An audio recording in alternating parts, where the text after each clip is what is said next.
একবার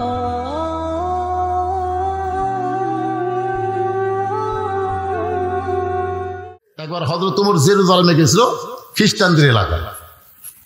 এর শেষ পজিশনে হযরত ওমর আছে রাখাল হয়ে রশি ধরে, আর রাখাল আছে উটের পিঠে শেষ পজিশনে। মাঝে মাঝে তো বদলাবদলি হয়েছে, একবার উমর একবার রাখাল, একবার উমর একবার রাখাল, কিন্তু লাস্টে গিয়ে উমরের ভাগ্যে পড়ছে রশি ধরে, আর রাখাল উঠছে উটের পিঠে। তো জেরুজালেমের খ্রিস্টানরা ভাবছে যিনি উটের পিঠে বসে আছে তিনি হযরত ওমর।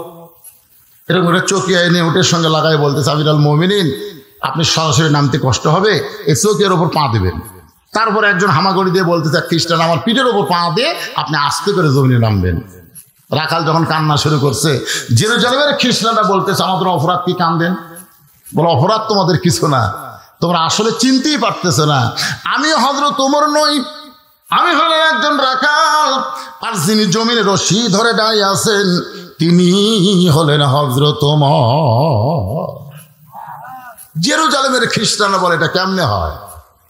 অর্ধ পৃথিবীর খলিফা হয়ে জমিনে রশি আর রাখাল হয়ে উটের পিঠে কেমনে হয়? রাখাল বললেন, আল্লাহর কোরআন দিয়ে যখন রাষ্ট্র চলবে তখন নেতা আর জনগণের মধ্যে এমন ভারসাম্যতা এসে যায়। ধরে করছো আল্লাহ। খ্রিস্টানরা বলতেছে তাহলে খামাখা আর ওই খ্রিস্টানের মধ্যে থাকবো কেন? হযরত ওমরের চরিত্র আদর্শ দেখে হাজার হাজার খ্রিস্টান ইসলাম গ্রহণ করলো। ধরে করছো আল্লাহ। কিন্তু যতগুলাই ছিল তাদের মধ্যে সবাই ইসলাম গ্রহণ করলে একদম বেকা ছিল। বেকা বেকা বোঝেন না? এখানে অনেক মানুষ কিন্তু আজকে ওয়াজ শুনে বুঝতেছে, আমলে নিয়ত করছে, কিন্তু কতগুলো লোক চিন্তা করে যা আসলাম তাই, আগেও যা পরেও তাই। আগে এশার নামাজও পড়েনি, ওয়াজের শেষে ফজর সেটাও পড়বি না, আগেও যা পরেও তাই। কুত্তার নেদের মতন বেকা আছে না নাই? দরকার আছে না নাই? তো ওই বেকা ওই মারছে দৌড়, ইমান গ্রহণ না করে এক দৌড়ে পাদ্রির কাছে গেছে। খ্রিস্টান ধর্ম যারা প্রচার করে এদেরকে বলা হয় পাদ্রি। হিন্দুদের মধ্যে হলো বামন, আর মুসলমানের মধ্যে হলো পীর। আমরা মৌলানা কিন্তু তেমন সম্মানী না, মুসলমানের মধ্যে সবচেয়ে সম্মানী হলো পীর সাহেব। ধরে কোন কি সাহেব? আমি বহু পীরকে দেখছি তাদের হাতে কেউ মুসাফা করলে খালি হাতে করে না, 50 টাকা 100 টাকা থাকি, কিন্তু আমার হাতে কেউ মুসাফা টাকা দেওয়া করে না। তখন আমি বুঝি এই হাতের চাইতে হাতের দাম বেশি পারে। তো মুসলমানের মধ্যে পীর, হিন্দুদের মধ্যে বামন, খ্রিস্টানদের মধ্যে পাদ্রী। ওই বেকা দৌড়ে গিয়ে বলে, হুজুর ঘরের মধ্যে বসে জিকির মারেন, মদিনার থেকে উমর এসে সবগুলো মুসলমান করছে। পাদ্রী খুব চালাক চতুর মানুষ, এক দৌড়ে গিয়ে বলে, উমর আমিও তোমার হাতে মুসলমান হওয়ার চাই। ওমর ফারুক বললেন, আপনার মতন মহান ব্যক্তি যদি ঈমান গ্রহণ করে ইসলামের প্রতি চলা বড় সহজ হয়ে যাবে, তাহলে আপনি পড়েন কলেমা। পাদ্রী বলতে যে পড়ার আগে আমার 4টা প্রশ্ন আছে, উত্তর দিবার পারলে মুসলমান হব, নচেত কিন্তু মুসলমান হব না। ওমর ফারুক বলে, পাদ্রী রে কি প্রশ্ন? বলে 1 নম্বর প্রশ্ন হলো, পৃথিবীর এমন কোন জায়গা সূর্যের আলো একবার পড়েছে কিয়ামত পর্যন্ত ওই জায়গায় সূর্যের আলো পড়বে না, ওই জায়গার নাম বলতে হবে। এই ওমর, আমার 2 নম্বর প্রশ্ন হলো, পৃথিবীর এমন কোন কবর যে কবরটাও জীবিত, কবরের মধ্যে লাশটাও জীবিত, ওই কবর এবং লাশের নাম বলতে হবে। আমার 3 নম্বর প্রশ্ন হলো, পৃথিবীর এমন কোন 2 যমজ ভাই একই সঙ্গে জন্মগ্রহণ করছে, আবার বহু বছর একসঙ্গে 2 ভাই মৃত্যুবরণ করছে, কিন্তু এক ভাইয়ের সাথে 100 বছরের বড়, এই 2 ভাইয়ের নাম বলতে হবে।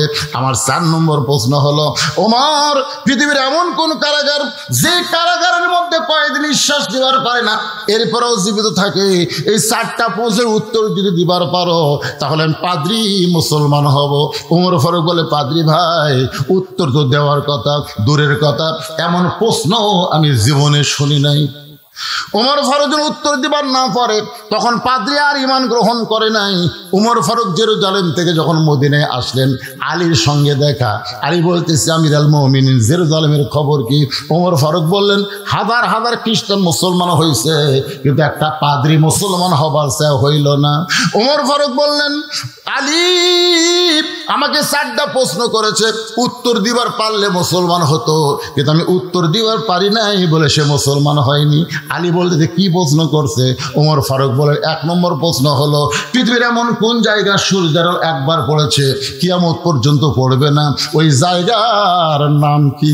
আলী বলতেছে ওই জায়গা হলো ওমর যখন হযরত মুসা আলাইহিস সালাম যখন সাগর পাড়ি দেয় ওই সময় আল্লাহ সাগরকে রাস্তা বানায় দিছিল, ওই রাস্তায় যখন ফেরাউন নামছে আবার সাগর পূর্বের মতন হয়ে গেছে।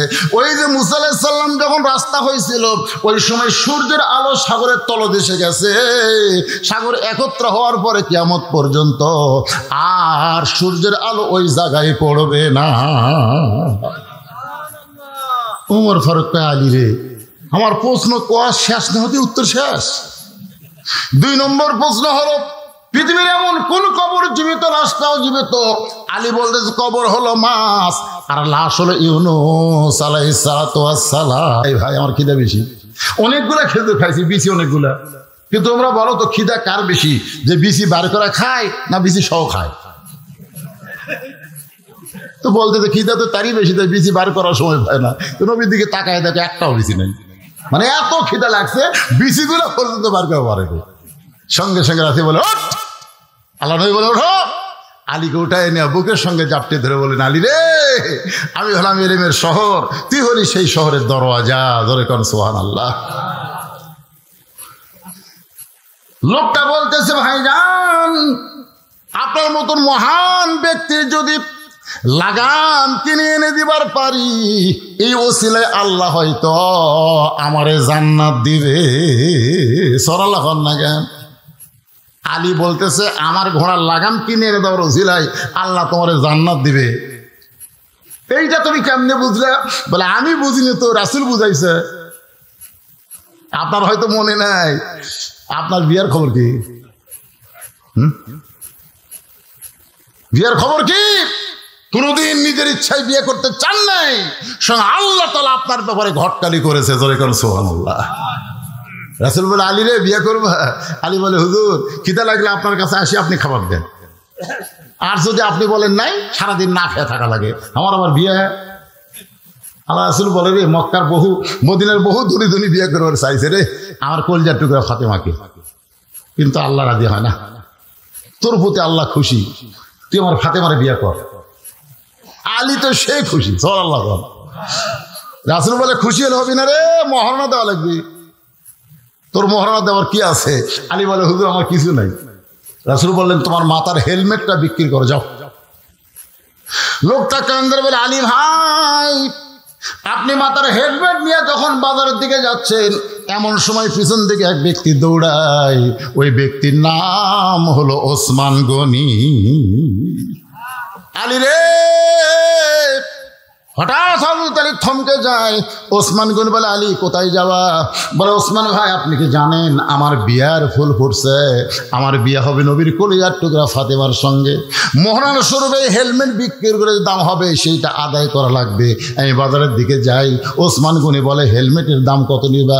আলী বলতেছে আপনার কাছে দাম চাওয়াই হলো ঠকা, কি চাবো আমি, বলেন আপনি কি দিবেন? সঙ্গে সঙ্গে ওসমান গনি 1 টোপলা টাকা দেয়। আলী হেলমেট দিয়ে টোপলা নিয়ে যখন দৌড় মারতেছে ওসমান গনি বলে আলী রে কি দিলাম টোপলায়, একটা বার কি গুনাহ দেখবা না? আলী বলতেছে এক মুসলমান আর এক মুসলমানকে কোনোদিন ঠকাই না।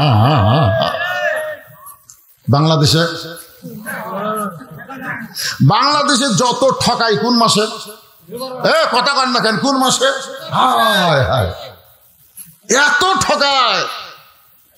কিন্তু হযরত আলী বলতেছে এক মুসলমান আর এক মুসলমানকে কোনোদিন ঠকায় না। ওসমান গনি বলে গুনিয়ে দেখা সুন্নত। গুনে দেখে কি? আলী গুনে দেখলেন 480 দিরহাম। আলী কান্দের ওসমান ভাই একটা সাধারণ হেলমেটের দাম কি কোনোদিন এত হয়? ওসমান গনি বলে আলী রে গোটা পৃথিবী বিক্রি করে দিলেও আসাদুল্লাহ গালিবের হেলমেট কেউ কিনতে পারবে না। তোমার হেলমেট কেউ মাথায় দেওয়ার পারবে? তোমার হেলমেট তোমার আমি দিয়ে দিলাম। সঙ্গে সঙ্গে আলী কান্দে ওসমান ভাই আজকের এই বিপদের দিনে আমার হেলমেট কিনলেন, আমার হেলমেট আমারে দিলেন, কারণ কি? ওসমান কান্দারও শুধুমাত্র জান্নাতের আশা। ওসমানের মতন মহান ব্যক্তি যদি আপনার বিবাহের সময় হেলমেট কিনে আবার হেলমেট ফেরত দেয় জান্নাতের আশায়, তাহলে আপনার ঘোড়ার লাগামটা আমি কিনে দেব কেবলমাত্র জান্নাতের আশায়।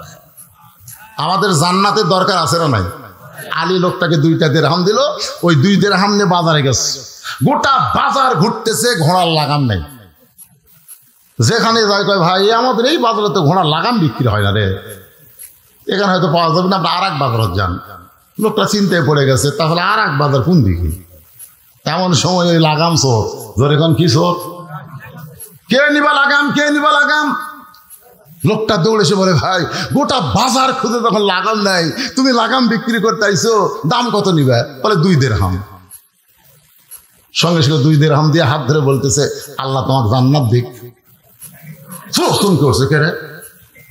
আপনারা কি মনে করেন সুদারু ঘুষারু 10,000 টাকা দান করলো আর একটা গরিব মানুষ 20 টাকা দান করলো, আল্লাহর কাছে কোনটার দাম বেশি? কিন্তু বক্তারা 20 টাকা যে দান করছে ওর খবরই নাই, লিয়ে থুয়ে দিছে, আর 10,000 দিলে হাত তুলে আল্লাহ আল্লাহ কাছে যত দোয়া কর কবুল হবে না, যতই দোয়া কর কবুল হবে না। আল্লাহ মানুষের অন্তর জামি, ধরে কোন কথা ঠিক কিনা? কথা অন্তরের খবর জানে খে। যেই বলছে ভাই আল্লাহ আপনাকে জান্নাত দিবে, সঙ্গে সঙ্গে লাগাম চোরা চমকে উঠছে, কারণ জানে এই লাগাম হলো চুরি করা, এইটা বিক্রি করে কোনোদিন জান্নাত পাওয়া যায়? কথা কন না কেন? যায়। চুরি করা, ঘুষ খাওয়া, সুদ খাওয়া, টাকা দান করলে জান্নাত পাওয়া যাবে না। হালাল কামাই থেকে অল্প দান করেন, ওই দানটা আল্লাহকে দোস্ত বানায় দিবে। রাসূল বলেছেন সফি হাবিবুল্লাহ, যারা দান করবে তারা আল্লাহর দোস্ত। ধরে কোন সুবহানাল্লাহ। লোকটা লাগাম নিয়ে হযরত আলীর কাছে গেছে, হযরত আলী লাগাম দেখার সঙ্গে সঙ্গে কান্না শুরু করেছে। লোকটা বলে ভাইজান এ লাগামকে আপনার পছন্দ হয় নাই? লাগাম দেখার সঙ্গে সঙ্গে কান্না শুরু করে দিলেন। আলী ঘোড়ার মুখে লাগাম নাই বলতে, ভাই রে যেইটা বান্দার জন্য হালাল ছিল সেইটা কর্মদোষে হারাম হয়ে গেল। আমার কথা কি আপনার বুঝবার পারছেন? রে পানি সত্তর করে পড়তেছে রে, এর কেউ নাই? আমি কি কথা বললাম? যেইটা বান্দার জন্য কি ছিল, হালাল ছিল, সেইটাই কর্মদোষে হারাম হয়ে গেল। আপনি যতই চেষ্টা করেন 5 তলা 7 তলা 10 তলা বিল্ডিং বানান, আপনি গুদামজাত যতই খাদ্য করেন, ব্যাংকে লক্ষ লক্ষ কোটি টাকা কামাই করলেন, আপনি বলেন তো আপনার রেজেকের বাইরে কি আপনি খেতে পারবেন? এ কথা কর না কেন? আপনার যতটুকু শান্তি আল্লাহ দুনিয়াতে দিছে তার সাথে বেশি শান্তি আপনি করতে পারবেন? 3 তলা 4 তলা বানায় গেটের দরজার যখন চাবি লাগায়, জাপানি চাবি, চাবি লাগানোর পরে টানতেছে, ঘরের মধ্যে যায় ছিটকে তুলে দেয়, আবার ঘুমের বড়ি খায়, ঘুমাবার চায়, তারপরে শান্তি নেই, চোখ লাটার মতন করে থাকে। বউকে কে গো গেটের তালা দিলে, ঘরত ছিটকি দিলে, আবার ঘুমের বড়ি খেলে, আবার এসি দিয়া তুমি, তাও ঘুম ধরে না। কিছুক্ষণ পরে একটা নাক ডাকার শব্দ আসতেছে, কে রে? আমার ঘুম ধরে না, আমার বাড়ির আশেপাশে লাখ ডাকি, কে রে? ওই বারান্দাতে এসে তাকায় দেখে ওর গেটের কাছে একটা ভুটভুটি তেল ফুরে গেছে। ওই ভুটভুটি এখন বাড়ির না যায়, ওই ভুটভুটির উপরে লাখ ডাকে ঘুম পাড়তেছে। দেখছেন 3 তলা বাড়ি আছে কিন্তু শান্তির ঘুম আল্লাহ কাড়ে নিচ্ছে। ওর বাড়ি নেই, রাস্তার মধ্যে ভুটভুটির উপর লাখ ডাকে ঘুমায়। কি একজনের সামনে 10 আইটেমের খাওয়া, ওই খালি দেখতেছে আর চিন্তা করতেছে, ওটার মধ্যে ডায়াবেটিস বেশি, এর মধ্যে হার্ট অ্যাটাকের সম্ভাবনা আছে, না দরকার নেই। এই লুছানা আছে, এই লুছানা সাইডে ওর ড্রাইভার কয় হাওয়াক দে, খাওয়া কাক কয় তোকে দেখা দেবো, জোরে কোন কথা ঠিক। ড্রাইভারের সামনে তখন দিতে সমানে মারতেছে, ওই খালি দেখার কয় ভাই রে আমার টাকা আছে খাওয়া নাই, আর তোর টাকা নাই খাওয়া আছে। সুবহানাল্লাহ কর না কেন? শান্তি দেওয়ার মালিককে। শান্তি যদি চান এরকম কোরআনের মাদ্রাসাকে আপনার এলাকায় জিয়ায় রাখতে হবে। আজকে মুসলমান ফিলিস্তিনিরা আজকে আল্লাহর ঘর কাবার জন্য, বাইতুল মুকাদ্দাসের জন্য জীবন দেয়। আজকের এই কোরআন বাংলাদেশে বিজয়ের জন্য আমরা কারা কারা জীবন দেওয়ার চাই? আল্লাহকে 2 হাত তুলে একটু দেখাবো কারা কারা জীবন দেব। লিল্লাহি তাকবীর। আল্লাহ রাসূল বললেন বেলাল তুমি একটু আমার কাছে আসো তো। হযরত বেলাল যখন নবীর কাছে আসলে, নবী বললেন দাঁড়াও। নবী আর বেলাল একসঙ্গে দাঁড়িয়ে গেলেন। আল্লাহ রাসূল বললেন, বেলাল তুমি তো আমার সাথে খাটো। বেলাল বললেন, হুজুর আপনি হলেন ইমাম, আমি হলাম মুয়াজ্জিন, একটু মুয়াজ্জিনের চাইতে ইমাম উসে হয় ভালো। আল্লাহ রাসূল বলেন, বেলাল দুনিয়াতে তুমি দুনিয়াতে আমার চাইতে খাটো হলেও আখিরাতের আদালতে আল্লাহ তোমার মাথাকে উঁচু করে দিবেন। শুধু মাথাটা উঁচু করবেন না, আল্লাহ তাআলা একটা টুপি তোমার মাথায় পরিধান করে দিবে, যেই টুপিটা পূর্ণিমার চাঁদের চাইতেও বেশি আলোকিত হয়ে যাবে। এখন বলেন, আহ্বানকারীর দাম কম না বেশি? কার রাস্তায়? আল্লাহর রাস্তায়। একবার আল্লাহ রাসূলকে সাহাবীরা প্রশ্ন করলেন, ইয়া রাসূলুল্লাহ, কোরআনে একসঙ্গে দুইটা মসজিদের নাম আছে, যখন কয়টা? একসঙ্গে দুটা মসজিদের নাম আছে কিন্তু কোরআনে। সুবহানাল্লাযী আসরা বিআবদিহি লাইলাম মিনাল মাসজিদিল হারাম ইলাল মাসজিদিল আকসা। এখানে কয় মসজিদ? একটা হলো মসজিদ হারাম, আর একটা হলো মসজিদ আকসা, যেটা বর্তমানে ইহুদিরা দখল করার পায়তারা করতেছে। এ পর্যন্ত ৩২,০০০ মুসলমানকে ওরা হত্যা করছে। যখন কথা ঠিক কিনা? আপাতত ইরান একটু খেলা শুরু করছে, সামনে আরো খেলা আছে না নাই? যখন আছে না নাই? এখন মসজিদে হারাম যখন আব্রাহা বাদশাহ দখল করতে চাইল, যে মসজিদে হারাম কাবা ঘর দখল করবে, তখন আল্লাহ তাআলা কাবা ঘরকে হেফাজত করেছেন আবাবিল পাখি দিয়া। দরেকন কি দিয়া? সূরা ফিল আপনারা পড়েননি? আলাম তারা কাইফা ফাআলা রাব্বুকা বিআসহাবিল ফিল। ফিল মানে কি? হাতি। হস্তি বাহিনীকে আল্লাহ কিভাবে ধ্বংস করলেন? আরে হস্তি বাহিনী, হ্যাঁ, কি দিয়া? তয়রান আবাবিল। কিন্তু এখন বাইতুল মুকাদ্দাসকে ইহুদিরা, ওই আব্রাহার গোষ্ঠীরা ধ্বংস করতে চায়, কিন্তু আবাবিল পাখির কোনো খবর নেই। বর্তমান পারমাণবিক যুগে আবাবিল পাখি মনে হয় চলবি না, নাকি কম? যে যুগে সেই রকম অস্ত্র তৈরি হয়েছে, সে অস্ত্রের যুগে এরকম পাখির খাওয়া আছে? আপনাদের কি মনে হয়? না কি না, খাওয়া নেই। এই জন্য এ পর্যন্ত ৭২,০০০ মুসলমানকে ওরা আহত করেছে, আর ৩২,০০০ মুসলমানকে ওরা হত্যা করছে। ঈদের দিনেও ১২২ জন মুসলমানকে ইসরায়েলের ইহুদি বাহিনী হত্যা করেছে। আমরা বাংলার মুসলমান ঈদ নিয়ে আনন্দ করি না? মার্কেটে গেলে বোঝা যায়। আমি তো যাই না, যারা যায় তারা বলে, হুজুর এত মেয়ে মানুষের ভিড়। আজকেও শুনলাম কোরআনের মাহফিলে আপনাদের চাইতে মেয়েরা বেশি। সব জায়গায় এরা উপরে আছে, মার্কেটেও আছে, মাহফিলেও আছে, সব দিক দেখি মাশাআল্লাহ। অথচ আল্লাহ বলেছেন, আর রিজালু কাওয়ামুন আলান নিসা, পুরুষরা নারীদের উপরে থাকবে। আর আমাদের বাংলাদেশের নারীরাই পুরুষের উপরে আছে। ধরে কোন ঠিক কিনা? হ্যাঁ, লক্ষণ ভালো না? সারা জীবন অকাম বদকাম করে বুড়া বয়সে নামাজ ধরছে, এরকম লোক আছে না নাই? যখন ঘুষের চাকরি করত তখন তওবা করেনি, চাকরি যখন শেষ হয়ে গেছে তখন আল্লাহ বলতেছে, আল্লাহ আমি আর ঘুষ খাবো না, আল্লাহ আমি আর ঘুষ খাবো না। আপনারা বলেন, তোর চাকরি আছে? যখন ঘুষ খাওয়ার চাকরি আসছিল তখন তওবা করেনি, যখন চাকরি গেছে এখন কান দেওয়ার কয় ঘুষ খাবো না। যখন যৌবন ছিল তখন অকাম বদকাম করছে, যখন চামড়া ঢিল হতে তখন আল্লাহর সাথে মিল দিছে, ঠিক মতো ওযু থাকে না। যখন কথা এরকম আছে না নাই? এখন তার কাজ কাম নাই, হস্তাস করে এসে হাজি সাহেব আজান দেওয়ার আগেই মসজিদে আসে। আজান দেওয়ার আগে কোনো মুসল্লি যদি মসজিদে আসে তখন মুয়াজ্জিনের বেকায়দা হয়ে যায়। দরকার কার বেকায়দা? মুয়াজ্জিনের। একটু যদি কম বেশি হয়ে যায় তো ওই মুরব্বী মুয়াজ্জিনের সাথে ঝগড়া খাই, মাস গেলে বেতন খাও মিয়া, ঠিক মতো আজান দেও না। হাজি সাহেব ফজরের আগ দিয়ে চলে আসে, আসে দেখে মুয়াজ্জিন আজান দেয়, কারণ মুয়াজ্জিন জানে হাজি খুশি করবার গেলে টাইম মতো আজান দেওয়া লাগবে। যেরকম কি মতো আজান দিয়ে মুয়াজ্জিন যায় গোসল করে, ফজরের আজান দিয়ে দেয় গোসল করে। হাজি সাহেব একদিন দেখছে কি আজান দিয়ে তারপরে গোসল করে, দ্বিতীয় দিন দেখেছে একই অবস্থা, তৃতীয় দিন দেখেছে একই অবস্থা। নামাজের পরে বলতেছে, ভাই এই মুয়াজ্জিন সাহেব বিশাল একটা অন্যায় করতেছে, সেটা হলো আজান দেওয়ার পরে গোসল করে। এখন তোমরা বলো এই মুয়াজ্জিন থাকবে? এখন মুয়াজ্জিন চিন্তা করে যারা আগে থেকে নামাজ পড়ে তারা কেউ আমার এই অপরাধ ধরলো না, ধরলো কে? বুড়া বয়সে তাই নামাজ ধরছে। সবাই বলতেছে মুয়াজ্জিন সাহেব, ভাই সাহেবের কথা কি ঠিক? বলে 100 ভাগ ঠিক। তাহলে আপনি আজান দিয়ে যায় গোসল করেন কেন? গোসল করে আজান দিবেন তো বলতেছে এই বুড়ার অত্যাচারে টাইম মতো আগে আজান দেওয়া লাগে। সবাই বলে মুয়াজ্জিন সাহেব তাহলে আপনি গোসল ফরজ, আপনি পবিত্র আজান দেওয়ার পরে গোসল করেন, কারণ কি?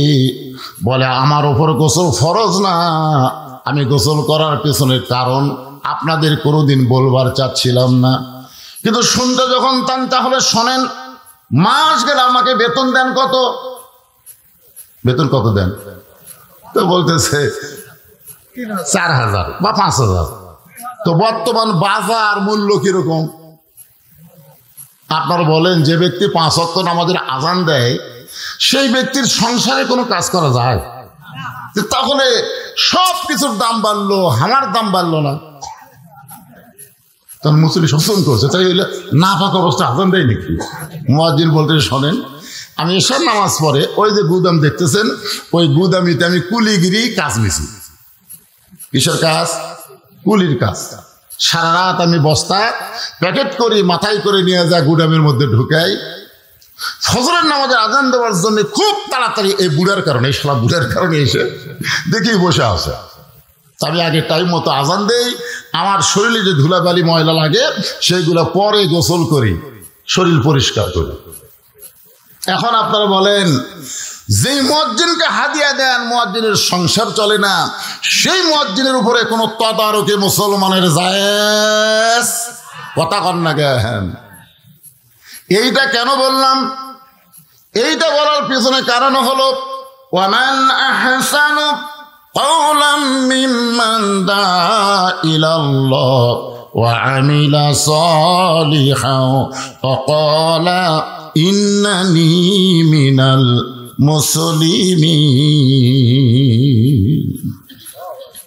মা ফাতেমা যখন দুনিয়া থেকে বিদায় নিল তখন হযরত আলী পড়ে গেলেন বেকায়দায়। ধরে কোন কি কায়দায়? 6 মাস আগে নবী চলে গেছে। 6 মাস আগে কি গেছে? আল্লাহ নবী চলে গেছে।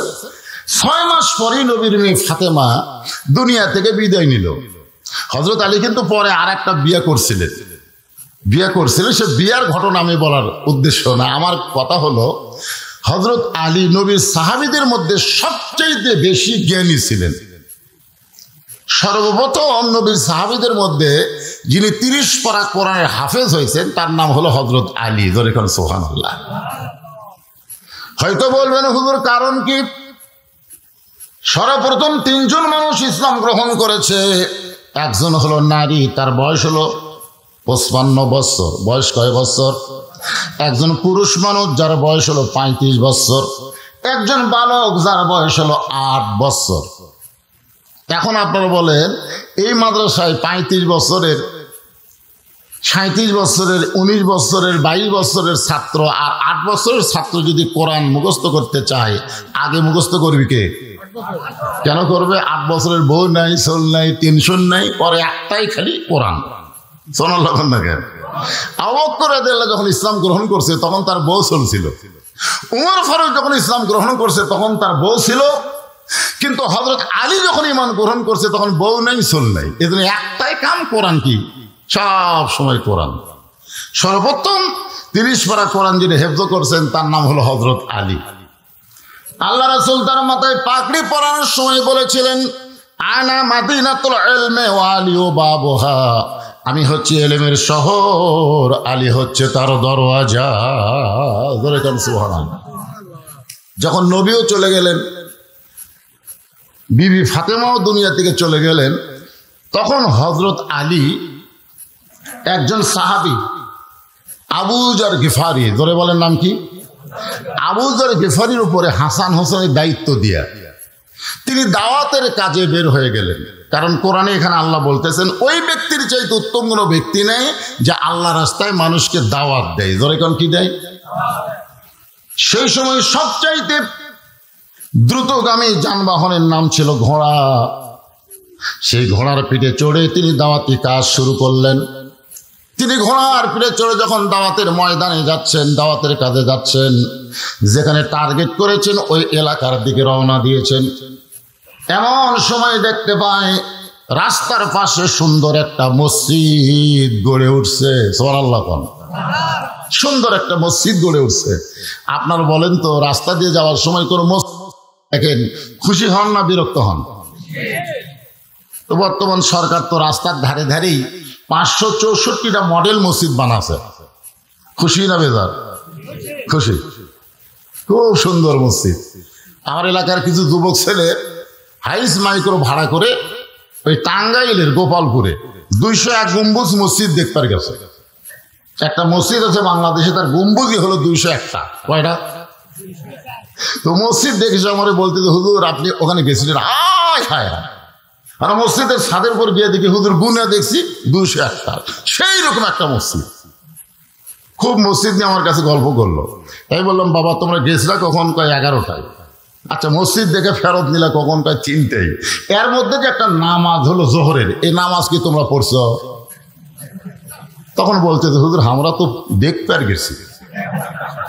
ওরা মসজিদ দেখতে গেছে, মসজিদের ভিতরে ঢোকেনি। আজকে বর্তমানে বাংলাদেশ সরকার মডেল মসজিদ বানাইছে দেখানোর জন্যে না ঢুকানোর জন্যে? দেখানোর জন্যে। কারণ মসজিদে ঢুকবার গেলে আমাকে ওয়াজ দিয়া মুসলমানকে ঢুকান যাবে না। আল্লাহর ঘরে ঢুকাইতে গেলে কোরআনের নামাজের আইন লাগবে। ধরে কোন কথা ঠিক কিনা? বাংলাদেশে মসজিদ বাড়তেছে কিন্তু মুসল্লি হচ্ছে না, কারণ কি? হযরতের রাস্তার পাশে আল্লাহর ঘর মসজিদ দেখার পরে তার মনের মধ্যে বড় কামনা, আল্লাহর ঘরে ঢুকে যদি 2 রাকাত নামাজ পড়তে পারতাম। আল্লাহ রাসূল বলেছেন, তোমাদের এলাকায় যখন তোমরা কোনো মসজিদ দেখতে পাও, যদি তখন কোনো নামাজের সময় না হয়, ওই সময় মসজিদের মধ্যে ঢুকে তাহিয়াতুল ওযু কিংবা দুখুলুল মসজিদ 2 রাকাত নামাজ আদায় করো, আল্লাহ তোমার আমল নামায় একটা উমরা হজের সওয়াব দিয়া দিবে। আপনি ফজর নামাজ পড়ে উমরা হজের সওয়াব পাবেন, যোহর নামাজ পড়েও পাবেন না। কিন্তু একটা মসজিদ দেখার পরে আল্লাহর ঘর মহব্বত করে সে ঘরের মধ্যে 2 রাকাত নামাজ পড়লেই একটা হজের সওয়াব, উমরা হজ। এটা আমার মুর্শিদ ভাই, ছোট ভাই, হজ নিয়ে কাজ করে, আপনাকে দাওয়াত দিল হজ এবং উমরা। আরে পাগল, নিজের বইয়ের ভুরু দেখতেছেন, 2 ভুরুর মাঝখানে একটা সুমা বসালেই উমরা হজের সওয়াব। হ্যাঁ, হাসতেছেন মানে? এইগুলো হজ কবুল হজ, কিন্তু টাকা খরচ করে যে করবার যাবেন, কবুল নাও হতে পারে, গ্যারান্টি নাই। আর নিজের বউ ধরে এই কপালের মাঝখানে একটা চুমা দিবেন, সাথে সাথে একটা উমরা হজের সওয়াব পাবেন। এর সুবহানাল্লাহ কোন না কেন? আপনাদের বউ নাই মানে চুমা দেওয়ার অভ্যাস নাই। বাপ মার মুখের দিকে তাকান, বাপ মার মুখের দিকে মহব্বত করে তাকান। বাপ মারে কিছু হাদিয়া দেন, সব আছে না নাই? যেরকম আছে না নাই? একটু মনোযোগ দিয়ে শুনবেন। আমি এখানে একটা হাদিস আপনাদের সামনে তেলাওয়াত করেছি, যে হাদিসের মধ্যে 5টা দলের কথা বলা হয়েছে। যেরকম কয় দল? 1 নম্বর দল হলো তালিয়াল কোরআন, 2 নম্বর দল হলো হাফিজুল লিসান, 3 নম্বর দল হলো মুতিমুল জায়ান, 4 নম্বর দল হলো মুকসিল উরিয়ান, আর 5 নম্বর দল হলো ওমান সাল্লি আলা হাবিবির রহমান। এর মধ্যেই কিছু কথা আছে, পরে আসতেছি। তো হযরত আলী এখন ঘোড়ার পিঠ থেকে নামছেন, নামার পরে আল্লাহর ঘরে ঢুকবেন, কারণ 2 রাকাত নামাজ আদায় করবেন। কিন্তু সমস্যা হলো, ঘোড়া বাঁধার মতন, ঘোড়া ধরার মতন কোনো কিছুই নাই। এই রাস্তায় যে ঘোড়া একটা গাছের সঙ্গে বাঁধবে, গাছও নাই, তার ঘোড়াটা যে কেউ ধরে থাকবে, সে নামাজ পড়বে, সে লোকও নেই। হযরত আলী পড়ে গেলেন বেকায়দা। ধরে কোন কি কায়দা? মন ঢুকে আছে মসজিদের মধ্যে, কিন্তু দেহটা ঢুকাবার পারতেছে না। আর আমাকে দেহ ঢোকে মসজিদের মধ্যে, আমাদের মন ঢোকে না। ধরে কোন কথা কন না কেন? হাদিস আছে বিস্তারিত, হুজুরি কলব ব্যতীত করছেন কালেও নামাজ তোর হবে না। তবে কেন গাও জোয়ারি, মানুষকে দেখাও নামাজ পড়ি, ও তোমার সিদ্ধ বীজে সুফসল ফলে না, আজও কেন আল্লাহর নামাজ ধরতে পারলা না? আল্লাহ কয় নামাজের জোরে ফায়সাকাত যাবে দূরে, পাক কোরআনে রয়া আছে ঘোষণা। এখন আকাম কুকাম নামাজ রোজা একসাথে বান্ধিয়া বোঝা, জাহান্নামে দিয়াছ রওয়ানা, আজও কেন আল্লাহর নামাজ ধরতে পারলা না? হযরত আলীর মন মসজিদের মধ্যে ঢুকছে, কিন্তু দেহ ঢুকবার পারতেছে না ঘোড়ার কারণে। ধরে কোন কিসের কারণে? আচ্ছা, ঘোড়াটা যদি না থাকতো, এই জন্য আল্লাহ কোরআনে বলেছেন ইন্নামা আমওয়ালুকুম ওয়া আওলাদুকুম ফিতনা, নিশ্চয়ই তোমাদের সম্পদ এবং তোমাদের সন্তান তোমাদের বিপদের কারণ। অধিকাংশ মানুষ সন্তানের কারণে আর সম্পদের কারণে জাহান্নামত যাবে, অধিকাংশ মানুষ। এই কথাটা শোনেন, যে বাপ তার ছেলেকে মেয়েকে ঠিক মতো কন্ট্রোল করবার পারে না, ওই বাপ যদি কন্ট্রোলিং পাওয়ার ছাড়িয়ে দেয়, মানুষ হই না। আপনারা বলেন তো, ওই বাবা জান্নাতে যাবে? তুমি মানুষ করতে পারবা না, জন্ম দিলে কেন? জন্ম যখন দিলে টাইম মতো মানুষের চেষ্টা করলে না কেন? আল্লাহ রাসূল বলেছেন 7 বছর থেকে তালিম দাও আর 10 বছর থেকে জোর করে নামাজ ধরাও। কয় বছর থেকে? 7 বছরের বাচ্চা নামাজ শিক্ষা দেবেন, আর 10 বছরে যদি যাওয়ার না চাই ঘাড় ধরে নিয়ে যাবেন। 2 বছর 12 বছর পর্যন্ত আপনার সন্তানকে যদি আবার নামাজ পড়াবার পারেন, ওই সন্তান কোনোদিন আর খারাপি করবে না। সমস্ত অশ্লীলতা খারাপি থেকে একমাত্র হেফাজত করে নামাজ। জোরে কোন কথা ঠিক কিনা? করছেন? আর হাতে একটা মোবাইল দিয়ে দিচ্ছেন, ওই গেলে সমানই ঘুরতেছে, আমাদের বক্তা পর্যন্ত খাতির করে না। গত পরশুদিন আমি এক জায়গায় ঘুমাইছি, অসুস্থ একটা শরীর, 2-3 ছেলেকে আমার রাখতে, হুজুর ওঠেন। আমি লাভ দুটো বলে, বা কি হয়েছে? একটু সেলফি হুজুর। আমার মতন ঘুমন্ত হুজুরকে চেতন করার ছবি তুলবি। দেখি দেখে ছোট থেকে বড় পর্যন্ত সবার হাতে একটা করে মোবাইল। আপনারা বলেন তো, যে ছেলে নামাজ পড়ে না, ওর হাতে যদি মোবাইল থাকে, জানলা দরজা বন্ধ করে অশ্লীল ভিডিও দেখতে পারে। ধরে কোন কথা ঠিক কিনা? যে নামাজই পড়ে না।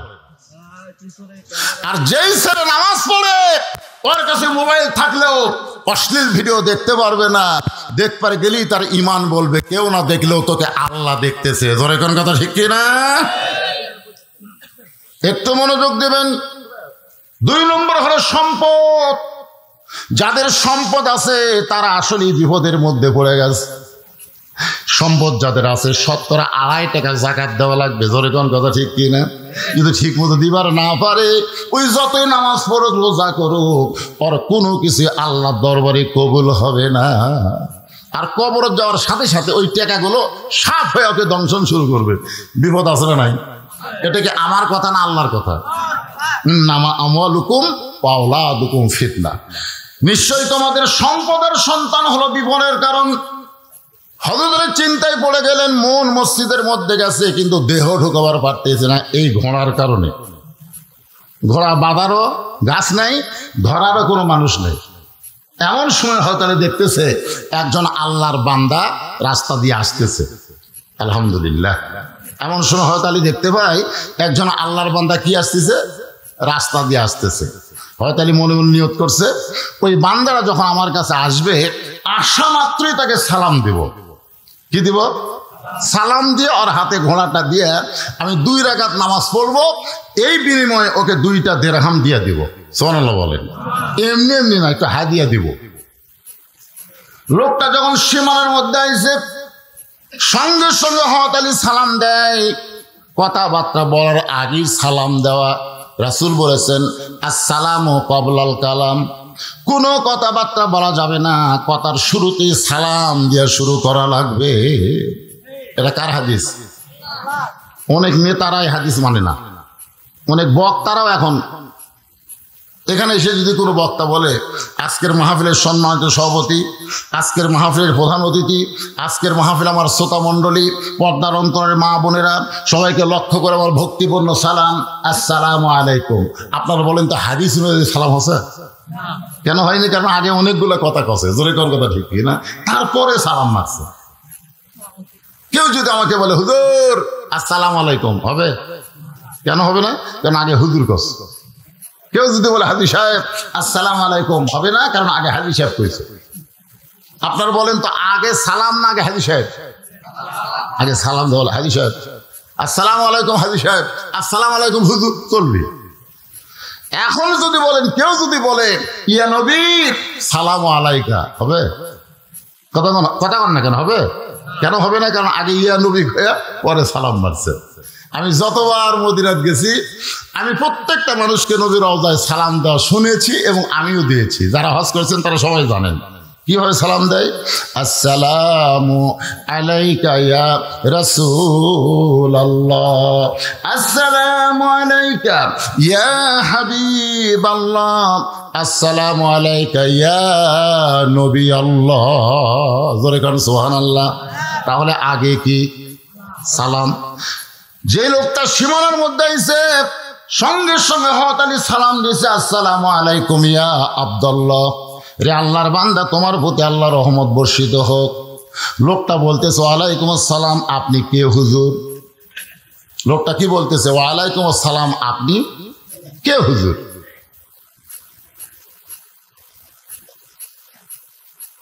বলতেছে মাঝে মাঝে জায়গা খালি আছে, মাঝে মাঝে।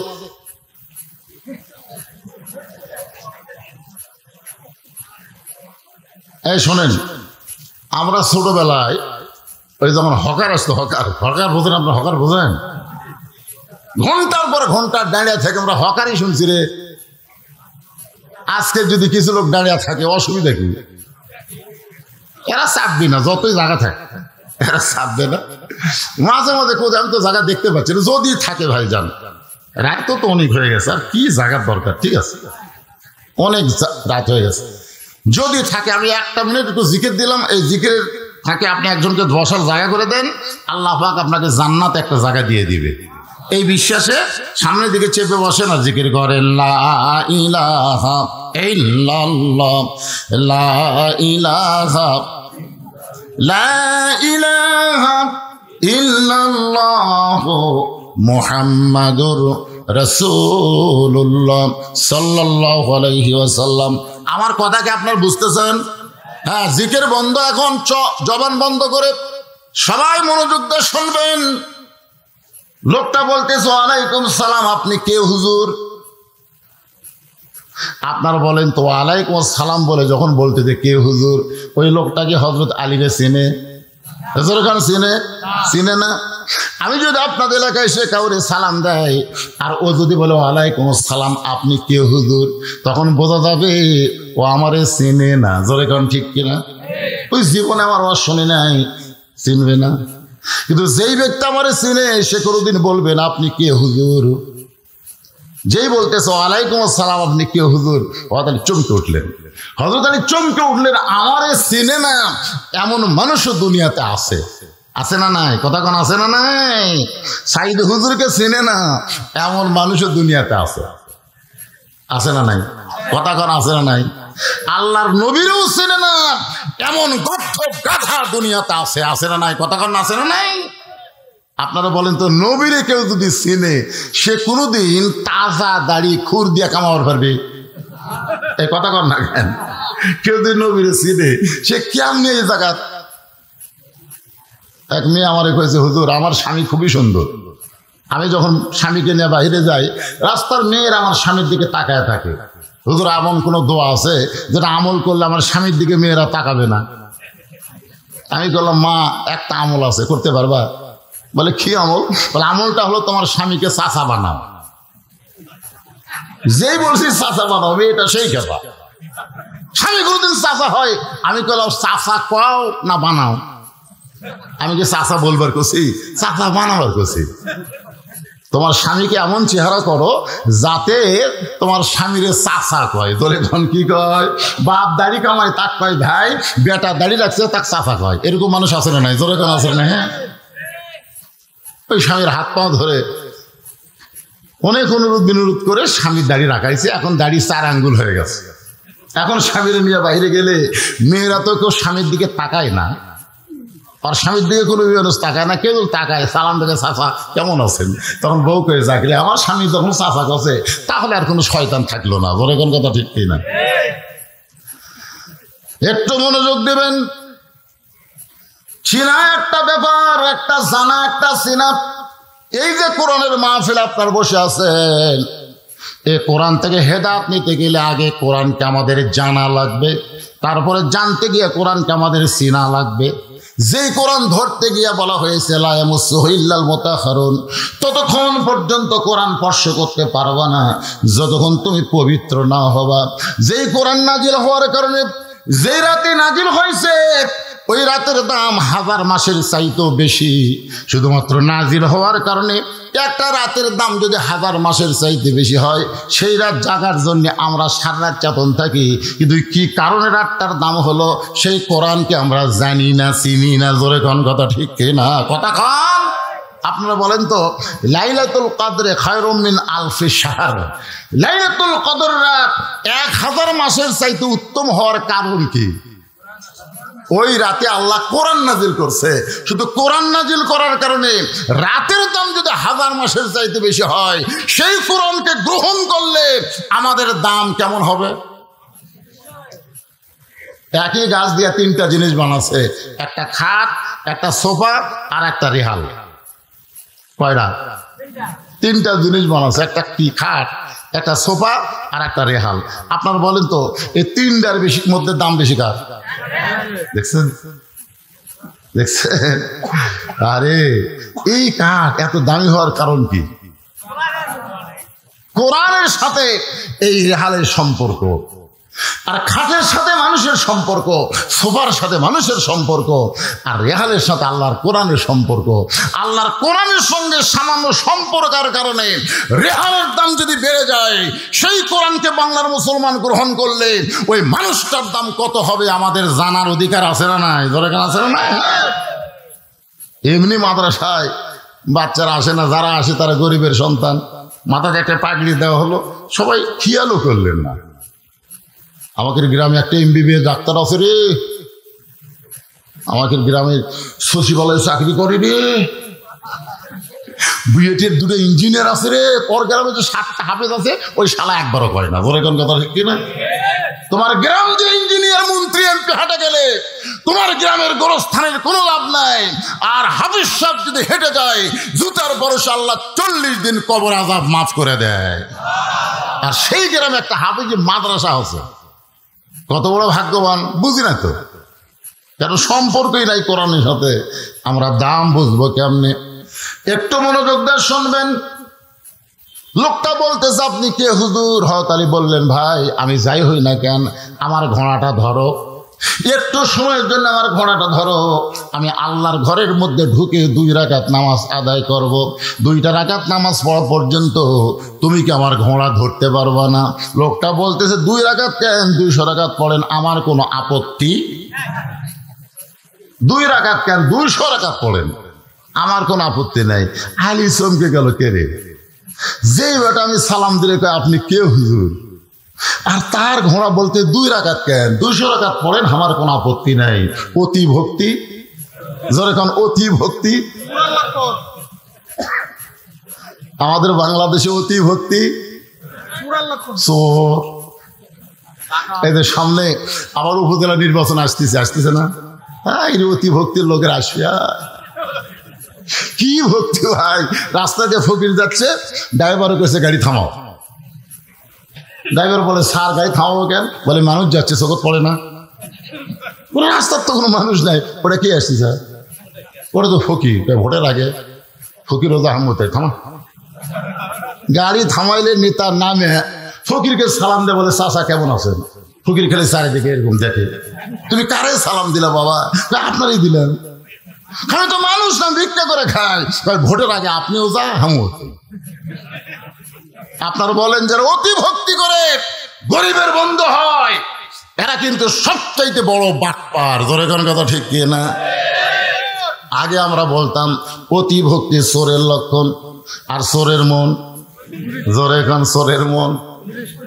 আর বর্তমানে চোরের মন পুলিশ না, বরং পুলিশের মন হলো র্যাব। জোরে কোন ঠিক কি না? বর্তমান বাংলাদেশে চোরের চাইতো অনেক পুলিশ বড় চোর। যেখানে আছে না নাই? এখানে পুলিশ নিয়ে কোনো ওয়াজ করতেছি না, যেটা বলতেছি সামান্য হিন্স দিয়ে গেলাম। আপনারা যদি কোনো সময় থানায় যান তাহলে বুঝবার পারবেন, না গেলে বুঝবেন কেমনে। একটু মনোযোগ দেবেন। হযরত আলী লোকটার হাতে ঘোড়া দিয়ে আল্লাহর ঘরের মধ্যে ঢুকতেছে। ওই লোকটা হলো ঘোড়া চোর। ঘরে কোন কি চোর? এই জন্যই বলতেছে আপনি 2 রাকাত কেন 200 রাকাত পড়েন, আমার কোনো আপত্তি। কারণ চোরের হাতত ঘোড়া দিয়ে হযরত আলী কোথায় ঢুকতেছে? জোরে বলেন না কেন? চোরের হাতে ঘোড়া দিলে আর চোরের হাতে দেশ দিলে, চোরের হাতে যখন কোনো দেশ যাবে, বাটপারের হাতে যখন কোনো দেশ যাবে, ওই দেশটার বাজার নিয়ন্ত্রণ থাকবে না। শনিবারে 600 টাকার গোস্ত কিনবেন, আবার রবিবারে 700 টাকা লাগবে। ধরে কোন ঠিক কিনা? নিয়ন্ত্রণ নেই। এই রমজানের আগে তরমুজ রাখছিল 100 টাকা কেজি। আমি চিন্তা করলাম, রোজার মধ্যে আমার কয়েকটা মাহফিল ছিল, এক মাহফিলে বললাম ভাই তরমুজ হলো পচনশীল, খালি 7টা দিন খাওয়া বন্ধ করেন, দাম কমবি না, আর বাপ কমবি। ধরে কোন কথা ঠিক কিনা? আমার সেও আসতে এত ভাইরাল হলো, কত লোক বলতে হুজুর ঠিকই হয়েছিল 7 দিন পর খাবো। 7টা দিন মানুষ তরমুজ কিনেনি। আরে ভাই একবারে 30 নেবে। ঠিক আছে, ডিমের দাম যখন বেড়ে গেল, আমি তখন বললাম ডিম হলো ঘুলানোর দিন। জোরে কোন কথা ঠিক কিনা? খালি 15 দিন খান না, ডিম দেখেন কিভাবে নেওয়া আসে। এখন আমরা ভারত বয়কট করছি, বাংলাদেশের মুসলমান ভারতীয় কোনো পণ্য কিনবে না। জোরে কোন কথা ঠিক কিনা? এখন আমরা ইসরায়েল পণ্যকে বয়কট করতেছি। ইসরায়েলের কোনো পণ্য কোনো মুসলমান কিনতে পারে না। ইসরায়েলের পেপসি, কোকা কোলা এইগুলো কেনার কারণে যেই টাকা ইসরায়েল পায়, সেই টাকা মুসলমানের রক্ত খায়। জোরে কোন কথা ঠিক কিনা? আর ভারত বয়কট করার কারণ হলো আমাদের 400 বছরের পুরাতন বাবরি মসজিদ ভাঙ্গা ওই জায়গায় ভারত রাম মন্দির বানাচ্ছে। আপনারা বলেন তো, মন্দির বানানোর জায়গা কি ভারতে নাই? যেখানে আছে না নাই? কিন্তু মসজিদ ভাঙ্গা ওই জায়গায় মন্দির বানানোর কারণ হলো ভারত আর যাই হোক মুসলমানকে কোনোদিন দেখতে পারে। আর মুসলমান তার জীবনের চাইতেও মসজিদকে বেশি ভালোবাসে। একটু মনোযোগ শুনবেন। হযরত আলী ঘোড়া চোরের হাতে ঘোড়া দিয়া আল্লাহর ঘরের মধ্যে ঢুকতেছেন। আল্লাহর ঘরের মধ্যে যখন কোনো মুসলমান ঢুকবে, নিজের ইচ্ছা মতো ঢুকতে পারবে না, আল্লাহর আইন অনুযায়ী ঢোকা লাগবে, নবীর তরিকা মোতাবেক ঢুকতে হবে। মসজিদের মধ্যে যখন ঢুকবেন, আপনারা ঢোকেন তো? ঢোকেন না? ঢোকেন? কে ঢোকে? আপনি ঢোকেন না আপনার দেহ ঢোকে? এ ভাই একটু গুরুত্বপূর্ণ কথা। জোহরের নামাজ আদায় হচ্ছে। কিসের নামাজ? বাগদাদের কেন্দ্রীয় মসজিদ। ইমামের নাম হলো ফজল ইবনে আব্বাস। ইমামের নাম কি? ফজল ইবনে আব্বাস।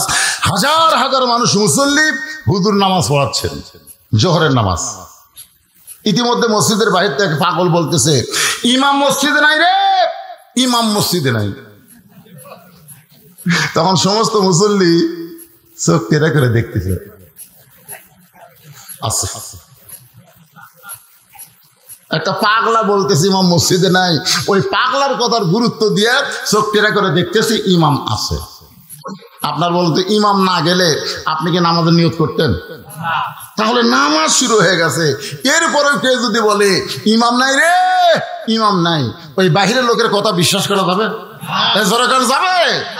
কারণ ও সারা তো বাইরে আছে। আজকে বাহিরের লোকেরা কে কি কয় সেইটা বিশ্বাস করার বিষয় না। বিশ্বাস করতে হবে যারা ভিতরে থাকে, তাদের ভিতরে কি খেয়াল করে। জোরে করার কথা ঠিক কিনা? আজকে কোরআনের মধ্যে কি আছে বাইরের লোক কেমনে জানবে? ওরা জীবনে কোরআন হাত দিয়ে ধরেনি, কোরআন স্পর্শ করেনি, সূরা মুলুক কোনোদিন তেলাওয়াত করেনি, ওই লব উল্টা কয়। এখনকার বক্তারা কোরআনে আবার রাজনীতি পায়। জীবনে কোরআন হাত দিয়ে ধরে নাই।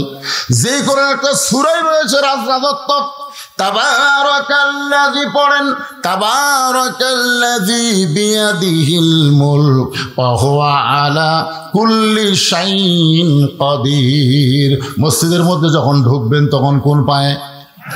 শুধু ডান পায়ে ঢুকলে হবে না, জবান খুলে একটা দোয়া পড়া লাগবে, আল্লাহুম্মা আফতাহ লি আবওয়াবা রহমাতিক। হযরত আলী মসজিদের মধ্যে ঢুকে নিয়ত করলেন, আল্লাহ, যে ভাই আমার ঘোড়া ধরে আমাকে 2 রাকাত নামাজ পড়ার সুযোগ করে দিল, নামাজ শেষ করে তাকে 2টা দিরহাম হাদিয়া দেব। এই নিয়ত করে হযরত আলী 2 রাকাত নামাজের নিয়ত করলেন। 2 রাকাত নামাজ যখন নিয়ত করলেন, ঘোড়া চোর এবার ঘোড়ার লাগাম টানে নিয়ে এসে দরজার দিকে দেখে নামাজের সাইজ কীরকম। কারণ নামাজের সাইজ যদি ভালো হয় তাহলে ঘোড়া চুরি করা যাবে, আর সাইজ যদি খারাপ হয় তাহলে নিয়ত করলেও চুরি করা যাবে যাবে। 1 লাই নামাজ পড়তেছে, জামাত শেষ, আর 1000 টাকার জুতে ওই যে কাঠের বাক্স, সে বাক্সের উপর থুয়ে নামাজের নিয়ত করছে। জোহরের সুন্নত কয় রাকাত? 4 রাকাত। চোর মনে করতেছে মসজিদে কেউ যখন নাই, 1 লাই 4 রাকাত সুন্নত পড়তে তো 5 মিনিট লাগবে। এই সুযোগে আমি যাই জুতাটা লিয়া যাবার চাই। এই মনে করে চোর যায় কেবল বাক্সতে হাত দিছে, ওই নামাজ বাদে খস করে হাত ধরছে। চোর বলতেছে, ভাই আপনি তো নামাজ পড়তেছেন। জুতাওয়ালা বলতেছে, ভাই ইলা জিহাদেল কাবা ওয়াজ জুতা। তুই কি মনে করছিস আমার নজর খালি কাবার দিকে? আমার নজর জুতার দিকে রে। এখন একটা গানও নামছে, একজন মানুষ হইয়া তুমি কয়জনকে দিবা মন, কয়জনকে বিলাও মন, এরকম একটা গান আছে না নাই? একজন মানুষ হইয়া তোমার মন তাকে 2 দিকে, জুতার দিকে এবং নামাজের দিকে। ফাওয়াইলুল লিল মুসাল্লিন, তুমি কোনোদিন মুসল্লি হওয়ার পারবা না। তুমি অয়েল নামক জাহান্নামে হবে। নামাজ পড়ার পরে অনেক মানুষ জাহান্নামে যাবে। সূরা মাউনের মধ্যে আছে না নাই? এজর এখন আছে না নাই? একটা হলো জুতা চোর, আর একটা হলো নামাজ চোর। এই 2টা চোরের মধ্যে কোন চোর বড়? এজর এখন কোন চোর বড়? এখন ঘোড়ার লাগাম ধরে যেই মানুষটা আছে চিন্তা করতেছে যে আমার ঘোড়া দিয়া 2 রাকাত নামাজ পড়তে গেল, ওর নামাজের সাইজটা কিরকম একটু দেখার দরকার। আপনারা বলেন তো, নামাজের সাইজ আছে না নাই? এমন একজন ব্যক্তি নামাজ শুরু করছেন যার নাম হলো হযরত আলী। আল্লাহ রাসূল বলেন, আমার আলী যখন নামাজের মধ্যে শামিল হয়, আনতা আবুদুল্লাহ কাআন্নাকা তারাহু ফাইন লাম তাকুন তারাহু ফাইন্নাহু ইয়ারাকা। শুধুমাত্র হযরত আলীর জন্য বুখারী শরীফের এই হাদিস নবী আমাদের সামনে বয়ান করেছেন, যখন তোমরা নামাজের মধ্যে ঢুকে যাবে, নামাজের মালিক আল্লাহকে তোমরা দেখতে পাবে। যদি আল্লাহ দেখা সম্ভব না হয়, আল্লাহ তোমাকে দেখতেছে, এই বিশ্বাস তোমার কলিজার মধ্যে চলে আসবে। বুখারী শরীফের হাদিস। আচ্ছা, আমরা কি আল্লাহ দেখবো ভাই? কিন্তু আল্লাহ যে আমাকে দেখতেছে, এই ব্যাপারে কারো সন্দেহ আছে? তাহলে সেই মসজিদে গামছা গাওয়ার দিয়ে নামাজ পড়ে আসতেছে, 4 হাতে গামছা, চাদরের মতন গাওয়ার দিয়ে, গরমের দিন তো। তাই বললাম, চাচা গামছা গাওয়ার দিয়েছেন? চাচা বলতেছে, ফতুয়া দে, ফতুয়া দে, নামাজ হবি না, ফতুয়া দে। আমি বললাম, চাচা এত গরম হবেন কেন? শুধু বলছি গামছা গাওয়ার দিয়েছেন, এত গরম। তোর মনে মানুষ, তুই ফতুয়া দে, গামছা গাওয়ার দিয়ে নামাজ হবি না, ফতুয়া দে। আমি বললাম, চাচা এই গামছা গাওয়ার দিয়ে আপনি জামাইয়ের বাড়ি যাওয়ার পারবেন? চাচা বলতে, তুই কি পাগল হয়েছিস? আমার পাঞ্জাবি নাই। এই বছরই 7টা পাঞ্জাবি বানাছি, 5টা আমাকে দিছে, তাহলে 12টা পাঞ্জাবি আমার আছে। তাহলে গামছা গাওয়ার দিয়ে জামাইয়ের বাড়ি যাবো কেন? যার পাঞ্জাবি আছে সে আবার গামছা গাওয়ার দিয়ে যাবে কেন? তো গামছা গাওয়ার দিয়ে জামাইয়ের বাড়ি যাওয়ার পারবেন না, আল্লাহর ঘরত আসেন। আপনার জামাই দেখবে দেখে আপনার শরম লাগতেছে, আপনি যে আল্লাহর ঘরের মধ্যে ঢুকতেছেন, আল্লাহ কি দেখতেছে? কথা কন না কেন? দেখতেছে না? লিবাসুত তাকওয়া, আল্লাহ কোরআনে বলেছেন, এমন একটা পোশাক পরে মসজিদের মধ্যে ঢুকবে যে পোশাক তোমাকে তাকওয়ায় পৌঁছে দিবে। জোরে কোন সুবহানাল্লাহ। এমন একটা শার্ট গাওয়ার দিছে টিকনার উপর, এক ফুল প্যান্ট পরছে এত টাইট, সেই গেছে পিছনের জিনিস টেপা হয়ে আছে। এখন আর পাশে যে বেটা নামাজ ধরছে, আর কামরা ঠিক আছে? কথা কন না কেন? এই শার্ট পরে যারা নামাজ পড়ে, শার্ট, আপনি যদি শার্ট পরে নামাজ পড়েন, লুঙ্গি পরে শার্ট পরে নামাজ পড়তেছেন, আপনার পিছনের কিছু ঢপ বোঝা যায়। আর যদি আপনার পাঞ্জাবি থাকে, ওই পাঞ্জাবিটাই সে আপনার পিছনটা ঢাকা দিবে। ধরে কথা কন না কেন? বিপদ তো পড়েননি। এখন আইপিএস দিয়ে বাতি চলে, কিন্তু ফ্যান তো আর চলে না। কারেন্ট যাওয়া যাওয়া শুরু করছিল, তো শেষ তার জায়গায় যেমন দেখা যায়, এই জন্য আইপিএস গেছে, সব ফ্যান চলে না। বাতি জ্বলে, স্ট্যান্ডার্ড লুঙ্গি পরে বেটা নামাজ পড়ে গেছে, তারাবির নামাজ তো বুঝতেছেন লাফালাফি, কারেন্ট গাছ আর আসে না, উড়িয়াত ঘামে লুঙ্গি উড়ে সব লাগে গেছে। এরকম থেকে যেই শেষ দাঁড়িয়ে ফটকার লুঙ্গি ফাটে গেছে, ফাটে গাছের ভিতরে লোক টাকা দেখে সব দেখা যায়। আপনারা বলেন ওর পরনে শার্ট না থাকে যদি পাঞ্জাবি থাকতো, লুঙ্গি খুলে গেল, পিছনের লোকের কেবলা পরিবর্তন হতো না। ধরেন কথা কর না কেন? তাহলে এখন মসজিদের মধ্যে গেঞ্জি গাউতে ঢুকবেন, শার্ট গাইতে ঢুকবেন, গামছা গায়ে যাবেন?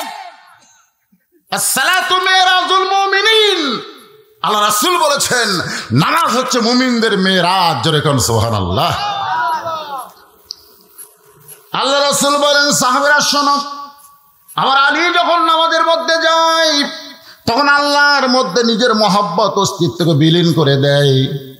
এক জগ পানির মধ্যে এক মুষ্টি চিনি ঘন্টন মারলে ওই পানির মধ্যে চিনি যেমন বিলীন হয়ে যায়, শত চেষ্টা করলে চিনির পানির মধ্যে খুঁজে পাওয়া যায় না। আলী যখন নামাজের মধ্যে শামিল হয় তখন নিজের অস্তিত্ব পর্যন্ত ভুলে যায়। সুবহানাল্লাহ করে একটা প্রমাণ হলো এক জিহাদের ময়দানে হযরত আলী পিছন দিকে তীর ঢুকেছিল, তীর।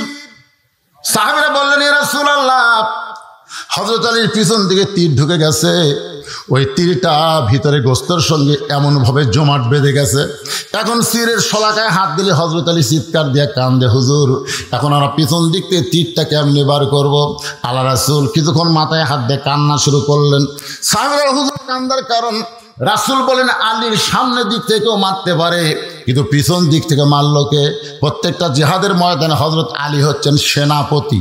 ধরে কোন কি? সেনাপতি থাকে সামনে, পিছনে থাকে মুসলমান সৈন্য। তাহলে আলীকে কেউ যদি মারে পিছন সামনের দিক থেকে মারবে, পিছন দিকে তীর মারলো কে?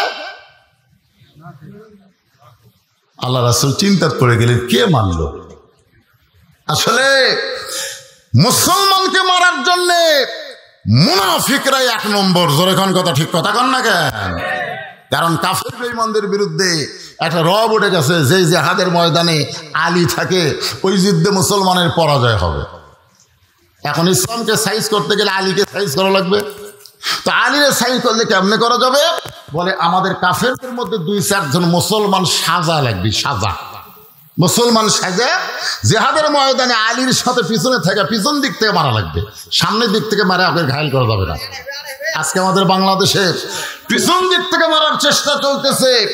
আজকে সুদ নিয়ে, ঘুষ নিয়ে, পর্দা নিয়ে কোনো কথা নাই। আজকে কতগুলা ঘন্টা পড়া শায়েখ তারা তারাবির রাকাত নিয়ে আজকে সমাজের মধ্যে ফিতনা করতেছে। জোরে কথা কন না কেন?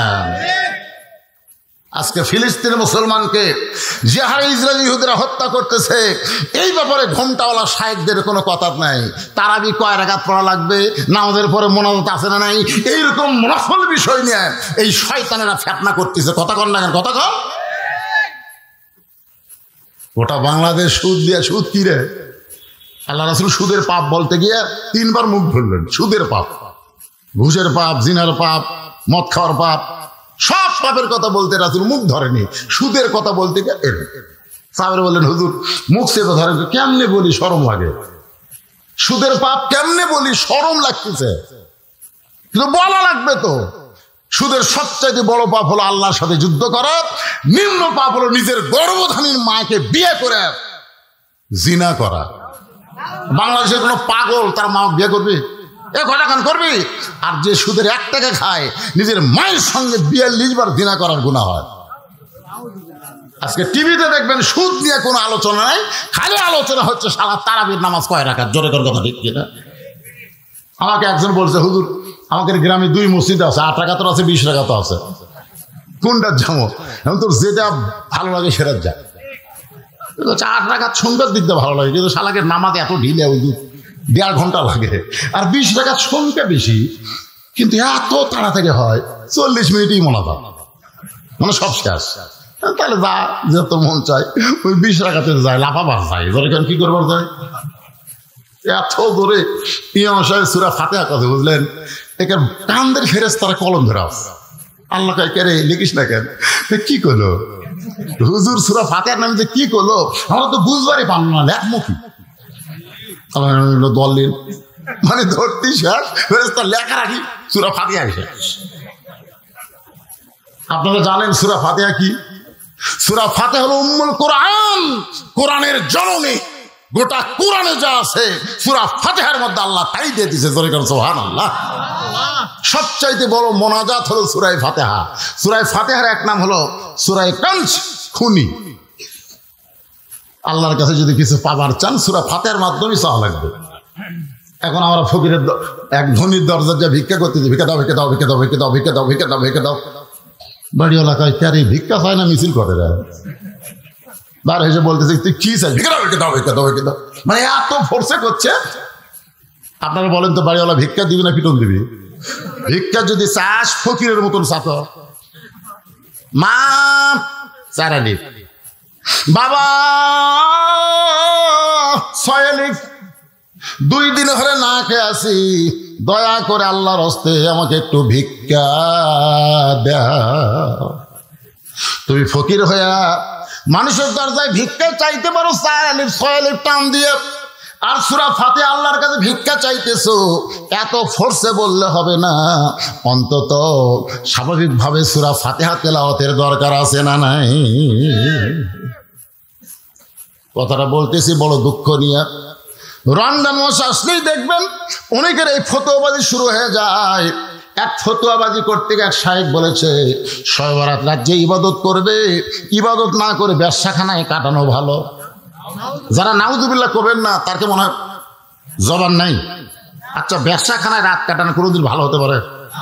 শবে বরাত মানুষ কোথায় পালন করে? মসজিদের মধ্যে রাত কাটানোকে ব্যবসাখানার সাথে তুলনা করে। এও আমাদের বাংলাদেশের মুসলমান শায়েখ। জোরে কোন কথা ঠিক কিনা? এই কয়েকদিন এক শালা কইল 26 তারিখ দিবাগত রাত এটা নাকি বেদাত। মাথা থাকে? হাই রে হাই।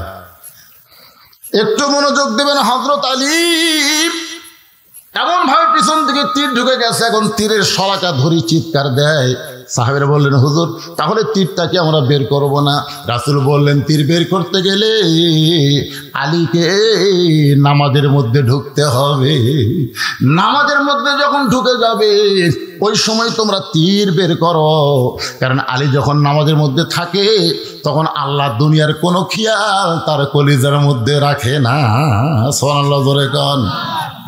হযরত আলী সেই মহব্বতে মসজিদে ঢুকে 2 রাকাত নামাজের নিয়ত করেছেন। এমন সময় ঘোড়া চোর দেখতেছে নামাজের সাইজ ভালো, খালি ঘোড়া কেন, গোটা দুনিয়া নিয়ে গেলেও বুঝতে পারবি না।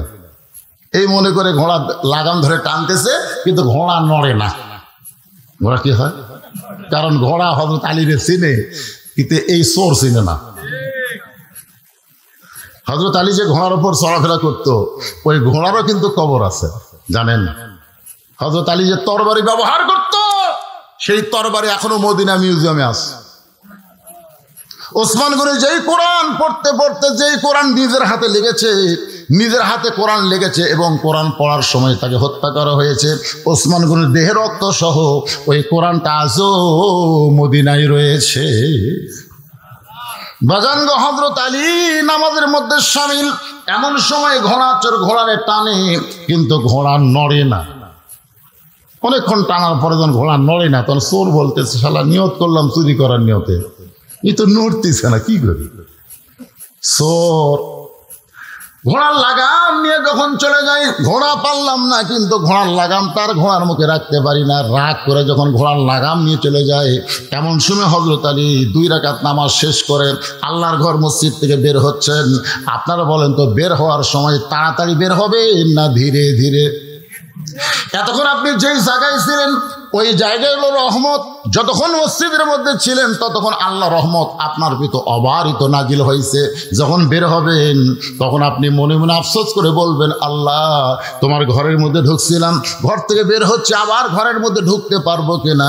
সে হায়াত হয়তো আমার নাও হতে পারে, এই বের হওয়ায় হয়তো জীবনের শেষ বের হতে পারে। এই জন্য আফসোস করে বলতে হবে, আল্লাহুম্মা ইন্নী আসআলুকা মিন, আপনার পড়েন না, আল্লাহুম্মা ইন্নী আসআলুকা মিন ফাদলিক। হযরত আলী মসজিদ থেকে বের হওয়ার পরে হাতের মধ্যে 2টা দিরহাম নিয়ে 2টা টাকা নিয়ে ঘোড়ার দিকে রওনা দিলেন। ঘোড়ার কাছে গিয়ে দেখে ঘোড়া আছে, কিন্তু ঘোড়া ধরার মানুষ নাই, ঘোড়ার মুখেও লাগাম নাই। ঘোড়া ধরার মানুষটা এবং ঘোড়ার মতো লাগাম নাই। এখন হযরত আলী পড়েছেন বেকায়দায়। আপনারা বলেন তো, মোটর সাইকেলের যদি ব্রেক না থাকে, সে যতই দামি মোটর সাইকেল হোক যাবে? আর এখনকার ব্রেক তো হাইড্রোলিক। এক ছেলে দেখি মোটর সাইকেল নিয়ে এরকম, পিছনের চাকা মোটা, নাম দেখে R15। আমি বললাম, বেটা এই হারে গাড়ি চলালে অ্যাক্সিডেন্ট করবি রে। না হুজুর, হাইড্রোলিক, খালি ইশারা মারলি ব্রেক। ওটা বলে ধরাও লাগে না, ইশারা, খালি ইশারাতে ব্রেক হয়। এই বছর ঈদ উল ফিতর দিনে 17 জন মোটর সাইকেল আলাম করছে, আপনারা জানেন না? 17 জন মরার খবর আমি পাইছি। এই গাড়ি চালাতে চালাতে 17 জন মরছে। এক বাপ ছেলে লাশ লিবার যায় দেখে, এক বেটি চোর সব মরছে। ঘরে ওই বেটি চোর ওর বেটার বল হয়, বেটার বিয়ে হয়নি। তখন বাপ আর লাশ লেগে জনগণ বলতেছে, আপনার শালা পুরা শয়তান, এর পিছনে মেয়েটা মরলে শালাকে কি করতিস? ব্রেক ছাড়া মোটর সাইকেল যেমন, লাগাম ছাড়া ঘোড়া তেমন। এখন হযরত আলী দেখে ঘোড়া ধরার মানুষ নাই, ঘোড়ার মুখে লাগাম নাই। এখন লাগামহীন ঘোড়ার পিঠে চড়ে আল্লাহ রাস্তায় দাওয়াতের কাজ করতে যাবেন। ওমান আহসানু কাওলাম মিম্মান দাআ ইলাল্লাহ ওয়া আমিলা সালিহান ওয়া ক্বালা ইন্নানি মিনাল মুসলিমিন। ওই ব্যক্তির যে উত্তম কোনো ব্যক্তি নাই, যে ব্যক্তি মানুষকে আল্লাহ রাস্তায় দাওয়াত দেয়। এই আয়াতকে সামনে নিয়ে কিন্তু কথা বলতেছি, কিন্তু হযরত আলী পড়ছে বেকায়দায়। ঘোড়া আছে কিন্তু ঘোড়ার মুখে কি নাই? আপনার বলেন তো, লাগাম বোঝেন? আপনার লাগাম বোঝেন? লাগাম ছাড়া ঘোড়ার পিঠে চড়া আর ব্রেক ছাড়া মোটর সাইকেলে চড়া একই অবস্থা। আলী চিন্তায় পড়ে গেলেন, কি করব? এমন সময় দেখে এক আল্লাহর বান্দা রাস্তা দিয়ে আসতেছে, এক আল্লাহর বান্দা রাস্তা দিয়ে আসতেছে। হযরত আলী মনে মনে নিয়ত করছে যে 2টা দিরহাম পকেট থেকে বার করছি, ওই 2টা দিরহাম আল্লাহর বান্দাকে দিয়ে বলবো, ভাই আমি আলী পড়ছি বেকায়দায়, আশেপাশে কোনো বাজার থাকলে 2টা দিরহাম দিয়ে ঘোড়ার লাগাম কিনে নিয়ে আসবা, আল্লাহ পাক তোমার হেফাজত করবে। এই নিয়ত করে হযরত আলী দাঁড়ায় আছে। এমন সময় লোকটা সীমানার মধ্যে আসলি আলী সালাম দিবে, কিন্তু হযরত আলী সালাম দেওয়ার আগেই লোকটা আলী সালাম দেয়, আসসালামু আলাইকুম আলী। জোরে কোন সুবহানাল্লাহ। হযরত আলী চমকে গেল। আমি সালাম দেবার চাইলাম, কিন্তু আমি সালাম দেওয়ার আগে লোকটা আমাকে সালাম দিয়ে বলতেছে, আলী ভাই আপনি কেমন আছেন? সঙ্গে সঙ্গে আলী বলতেছে, ওয়ালাইকুম আসসালাম ভাইজান, আপনি কি আমারে চিনেন? আপনি যে আমারে সালাম দিলেন, আমি কেমন আছি জানতে চাচ্ছেন, আপনি কি আমারে চিনেন? সঙ্গে সঙ্গে লোকটা কান ধরে বলে, আপনাকে চিনে না এমন মুসলমান দুনিয়াতে না। সুবহানাল্লাহ। কান আগেরটা কি করছিল? কথা কয় না কেন? আগেরটা কি করছিল? আপনি কে হুজুর? আর ইনি বলতেছে, আপনাকে চিনে না এমন মুসলমান দুনিয়াতে নাই। আলী বললেন, তুমি আমার কেমনে চিনো? বলে, আমি চিনি মসজিদ নববীতে একদিন আল্লাহ রাসূল বললেন যে, তোমরা কি জানো আমি নবীর চাইতেও একজন সম্মানিত ব্যক্তি তোমাদের মাঝখানে বসে আছে। সাহাবীরা বললেন, হুজুর আমাদের মাঝখানে না, আপনি হলেন সবচাইতে সম্মানিত। রাসূল বললেন, তোমরা বললে হবে না তো, আমার চাইতেও ভাগ্যবান একজন ব্যক্তি তোমাদের মাঝখানে বসে আছে। সমস্ত সাহাবীরা চমকে বলে, ইয়া রাসূলুল্লাহ আপনার চাইতে ভাগ্যবান পৃথিবীতে কে আছে? রাসূল বললেন, ওই ব্যক্তি হলো আমার চাইতে ভাগ্যবান যার বউটা হবে জান্নাতি নারীদের নেত্রী। বাবা আদম থেকে আমি নবী পর্যন্ত যত নবীর বিবি আছে, বিবিরা জান্নাতি, কিন্তু জান্নাতি নারীদের নেত্রী হবার পারবে না। জান্নাতি নারীদের নেত্রী হবে আমার কলিজা টুকরা ফাতেমা। ওই ফাতেমার স্বামী যিনি, তিনি হলেন পৃথিবীর ভাগ্যবান স্বামী। সুবহানাল্লাহ। হ্যাঁ, রাসূল বলেন, খাদিজা মনটা ভার করে থাকো। কারণ কি? বলে, হুজুর যে কোনো সময় আমার মৃত্যু হবে। হুজুর মরার আগে একটা খুশির খবর কি আপনি আমাকে দেওয়া যায় না? রাসূল বলেন, খুশির খবর হলো এই দুনিয়াতে 10 জন পুরুষকে আল্লাহ জান্নাতের সার্টিফিকেট দিয়েছে। কয়জন? 10 জন নারীকেও আল্লাহ জান্নাতের সার্টিফিকেট দিয়েছে। তো এখন খাদিজা বলে, হুজুর আমি এতদিন জানতাম 10 জন পুরুষকে আল্লাহ জান্নাতের সার্টিফিকেট দিয়েছে 10 জন নারীকে। বলে পুরুষের মধ্যে 1 নম্বর জান্নাতি হলো আবু বকর, আর নারীদের মধ্যে 1 নম্বর জান্নাতি হলো খাদিজাতুল কুবরা। কি খুশি! রাসূল বলে খাদিজা খুশি কেন? বলে 1 নম্বর জান্নাতি খুশি হব না? আল্লাহ রাসূল বলে খাদিজা, আল্লাহ আপনাকে জান্নাতের 1 নম্বর জায়গা দিবে, কিন্তু জান্নাতে নারীদের নেত্রী আপনি হবার পারবেন না। জান্নাতে নারীদের নেত্রী হবে আপনার কলিজা টুকরা মেয়ে ফাতেমা। খাদিজা বললেন, ইয়া রাসূলুল্লাহ, আমি হলাম মা, ফাতেমা হলো মেয়ে।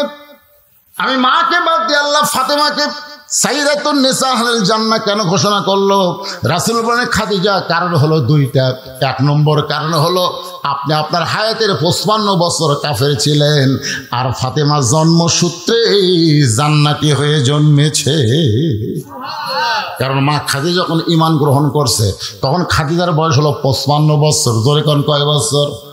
ও খাদিজা, আপনার নাকের চেহারা, মুখের চেহারা দুনিয়ার বহু পুরুষ মানুষ বলতে পারে, কিন্তু ফাতেমা এমন পর্দানিশী, তার নাকের চেহারা, মুখের চেহারা দুনিয়ার কেউ বলতে পারবে না।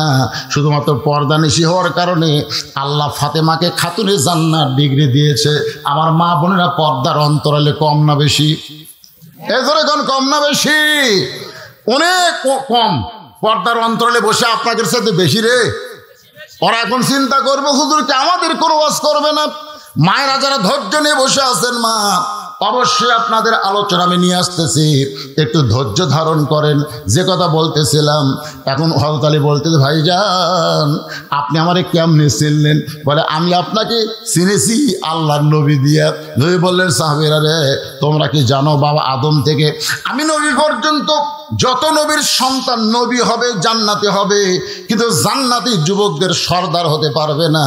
জান্নাতি যুবকদের সর্দার হবে আমার কলিজার টুকরা হাসান আর হোসাইন। এ হাসান হোসেনের বাবাই যিনি, তিনি হলেন পৃথিবীর ভাগ্যবান বাবা। সেই দিন থেকে আমি জানি আপনি সাধারণ কোনো মানুষ না। চলালো কেন? আলী বলতেছেন, ভাইজান তখন আমার একটা কাজ করে দাও। বলে, একটা কেন, 1000টা করবো। কি কাজ? বলে, 2টা দিরহাম নাও, 2টা দিরহাম নিয়ে বাজার থেকে একটা লাগাম নিয়ে আসো। এতক্ষণ কিন্তু লোকটা ঘোড়ার দিকে তাকায়নি। ঘোড়ার দিকে তাকায় বলে, হুজুর আপনি একটা জ্ঞানী মানুষ, আপনি একটা জ্ঞানী মানুষ, লাগাম ছাড়া ঘোড়া নিয়ে কেমনে বের হলেন? আলী বলতে, ভাই পরে বলবো। কেন পরে না? এটা আমার মতন মূর্খ ভুল করতে পারে, কিন্তু আপনি। আমি 5 ফিট বাজারে এই পকেটে টাকা 200 থিয়া, অনেকদিন আগের কথা, 200 টাকা থিয়া বাজার করতেছি। বাজার করার পকেটে হাতে দেখি টাকা নেই। দোকানদার বলতে, হুজুর কি ভাই এই পকেটে টাকা রাখছিলাম, টাকা তো নাই।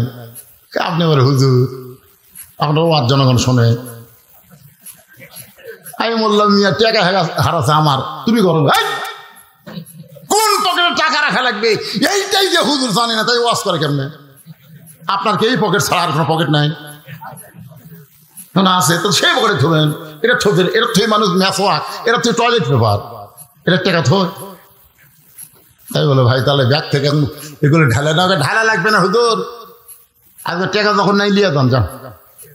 আমি বললাম, ভাই এই খবর জান তুমি কাকে দিও না, তুমি যে গরম অবস্থায় জনগণ শুনলে একই অবস্থা। এই কথা বলে আমি ব্যাগ নিয়ে যখন যাচ্ছি, এক লোক দৌড়ে, হুজুর শোনেন আপনার বল পকেট মারছে। আমি বললাম, তোমার কে কইল? হাটের মধ্যে সরগুলো পড়ে গেছে, হুজুরের পকেট মারছে রে। আমি সেই দিনই বুঝলাম, জ্ঞানী মানুষ সামান্য ভুল করলে জনগণ বলার একটা চান্স পায়। ধরে কোন কথা ঠিক কিনা? আলী বলতেছেন, ভাইজান আমার ঘোড়ার মুখে লাগাম ছিল, কিন্তু বর্তমানে নাই। তুমি কি 2টা দিরহাম দিয়া পাশের বাজার থেকে একটু লাগাম কিনে এনে দিতে পারবা না? লোকটা বলতেছে, হুজুর আমার প্রশ্ন হলো, আপনি লাগাম ছাড়া ঘোড়া নিয়ে কেমনে বের হলেন? আপনি সাধারণ কোনো মানুষ না। আল্লাহ রাসূল বলেছেন, আনা মাদিনাতুল ইলমি ওয়া আলিউ বাবুহা, আমি হচ্ছে ইলমের শহর, আলী হচ্ছে তার দরওয়াজা। জোরে কর না সুবহানাল্লাহ। আল্লাহ রাসূলের শেষ ওসিয়তের মধ্যে একটা ওসিয়ত ছিল, তোমরা যখন কোনো বিষয়ে আটকে যাবে, আমি নবী না থাকলেও আলী তোমাদের মধ্যে থাকবে, আলী তোমাদের সেই বিষয়ে ফয়সালা করে দিবে। জোরে কর সুবহানাল্লাহ। আপনারা আলীর জীবনী পড়লে বহু কিছু জানতে পারবেন।